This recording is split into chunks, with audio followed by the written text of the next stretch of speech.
qof kasta oo naga mid ah ilaahay wuu qadaray booskiisa jannada waana qadaray booskiisa naarta waxaana lagu abaalmarinayaa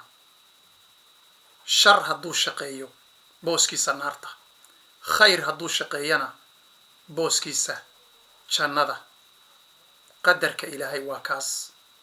ilaahay qofna isagama qadarin naar waayo dulmi bay noqon lahayd ilaahayna ma dulmiyo addoommadiisa qofna isagama qadaro janno mid walba wixii uu shaqaysto ayuu ilaahay subxaanahu wa tacaala uu siiyaa hal tusaale nin baa wax dilay ilaah baa qadaray inuu daayana ilaahay baa qadaray oo aan waxba dilin inaad cibaadaysato waa qadar inaadan cibaadaysanna waa qadar ka aad doorato ayuu ilaahay kugu abaalmarinayaa qadarka intaas baa naga khusaysa oo maaragtay jannadeenna iyo naarteenna khusaysa صلى الله على نبينا محمد